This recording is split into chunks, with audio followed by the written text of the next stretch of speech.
శ్రీ గురు గణేశ శారదాభ్యో నమ. వాగ్బలం ప్రేక్షకులకు నమస్కారం. మంగళవారం 3వ తారీఖు మార్చి 3, 2026 మంగళవారం చంద్రగ్రహణం. ఇది సంపూర్ణమా అంటే సంపూర్ణమే. అంటే కనపడేటువంటి సమయం తక్కువ అయినప్పటికీ కూడా ఈ గ్రహణం సంపూర్ణంగా గ్రహణంగానే మనం భావించాలి. అయితే ఈ గ్రహణం పుబ్బా నక్షత్రంలో కేతుగ్రస్తంగా సింహరాశిలో చంద్రగ్రహణం పడుతోంది. స్పర్శకాలం సాయంత్రం 3:20 ప్రారంభమై శుద్ధమోక్షకాలం రాత్రి 6:47 పరిపూర్ణమవుతుంది. అయితే ఈ పుణ్యకాలం సూర్యాస్తమయం సమయం నుంచి అంటే 6:15 నుంచి ప్రారంభమై 47 దాకా మనకు కనపడుతుంది. అంటే దరిదాపుగా ఒక 30-32 నిమిషాల నిడివి కాలంలో మనకి సంపూర్ణంగా గ్రహణం యొక్క పరిస్థితి కనబడుతుంది.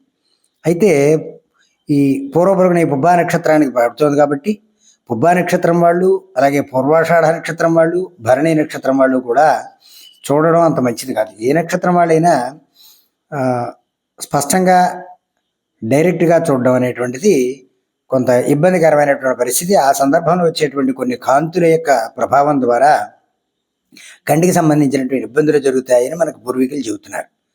అయితే ఇందులో ఏ రాశులకి ఇబ్బందికరము అంటే శుభఫలాలు ఇచ్చేటువంటివి మిథునానికి, తులారాశికి, వృశ్చిక రాశికి, మీనరాశికి కూడా అద్భుతమైనటువంటి ఫలితాలు వస్తాయి. ఈ గ్రహణం వల్ల లాభదాయకంగా, ఆనందదాయకంగా ఆరోగ్యం అన్ని విధాలా కూడా బాగుపడేటువంటి సమయంగా కనపడుతుంది. ఇక మధ్యమ ఫలంగా ఆలోచించినట్లయితే మేష, కర్కాటక, ధనస్సు అలాగే కుంభరాశుల వాళ్ళకి కొంత మధ్యమంగా ఉంటుంది. అంటే అంత ఇబ్బందికరమైనటువంటి పరిస్థితి కాదు, కానీ పెద్దదైనటువంటి లాభం కలగదు. అధమ ఫలితం అనేటువంటిది వృషభ రాశి వారికి, అలాగే అర్ధాష్టమ స్థితి కదా, కాబట్టి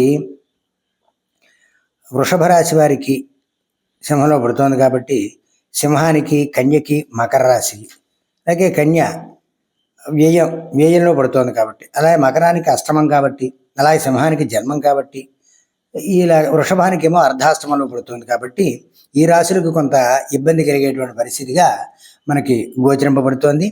అంతేకాదు ఇక్కడ మరి ఏమండి పుబ్బా నక్షత్రం ఒకటే కదా, మరి దానికే కదా అనుకోవచ్చు. కానీ దీనికి ఏం చెప్పారంటే 10వ నక్షత్రం ఏదైతే ఉందో ముందు వెనక, ఈ గ్రహణ నక్షత్రం ఏదైతే ఉందో దానికి ముందు వెనక అంటే దాన్ని అనుజన్మ అంటారు, అది 10వ నక్షత్రం.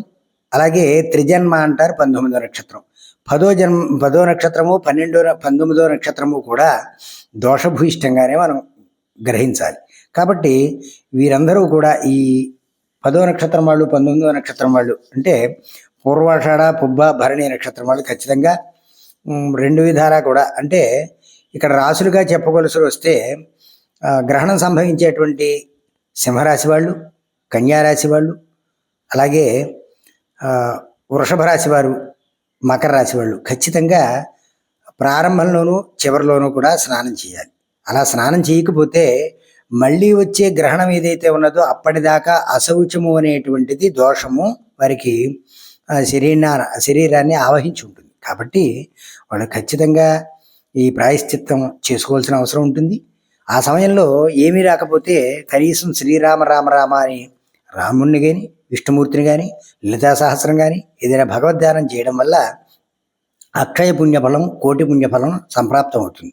కాబట్టి ఖచ్చితంగా ఈ సమయాల్ని పాటిస్తూ, ఈ గ్రహణానికి పెద్ద ప్రభావం ఉండదు అనుకుంటారు, కానీ దానివల్ల తెలియకుండా అంతర్లీనమైనటువంటి కొన్ని రకాలైనటువంటి ఇబ్బందులు ఆయా రాశులకి వచ్చి ఎవరి వాళ్ళకి చెప్పుకోలేనటువంటి పరిస్థితుల్లోనూ, తాను దిగమింగుకోలేనటువంటి పరిస్థితుల్లోనూ కూడా ఉంటాయి. కాబట్టి ఈ దోషభూయిష్టమైనటువంటి ఏ రాశులకైతే ఉంటుందో వారు ఖచ్చితంగా చేయడం చాలా మంచిది.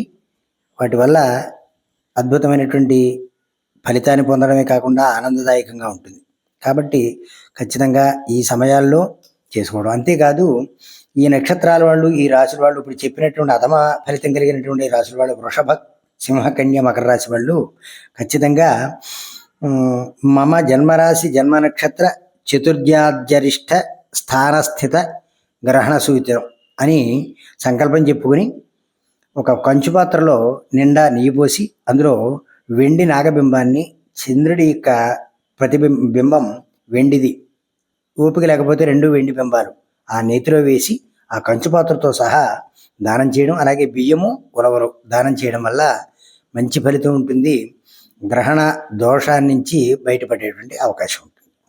తప్పనిసరిగా ఈ ప్రయత్నం చేసి, అలాగే గర్భవతులు కూడా సాధ్యమైనంత వరకు 11, 12 గంటలకల్లా భోజనం చేయడం, తదుపరి 6:30, 7 గంటల దాకా నిశ్చలంగా పడుకోవడం కానీ, భగవత్ సంబంధమైనటువంటి విషయాలు సెల్లు పక్కన పెట్టుకుని వినడం. చూడడానికి ప్రయత్నం చేయకూడదు. అందుకు అనేక రకాలైనటువంటి దృశ్యాలు కనపడతాయి కాబట్టి వాటి వల్ల కూడా కొంత చంచలత్వం వస్తుంది. కాబట్టి సాధ్యమైనంత వరకు గర్భవతులు కూడా శ్రవణం చేయడం, వినడం వరకు ప్రశాంతంగా లేదా నిద్రపోవడానికి ప్రయత్నం చేయాలి. తిన్న పదార్థము గ్రహణం ప్రారంభమయ్యే సమయానికి అరిగిపోయేటువంటి విధంగా ఉండాలి. 6:45 దాటిన తర్వాత స్నానం చేసిన తర్వాత వండుకున్న పదార్థం మాత్రమే తినడం ఆరోగ్యకరం, ఆనందదాయకం.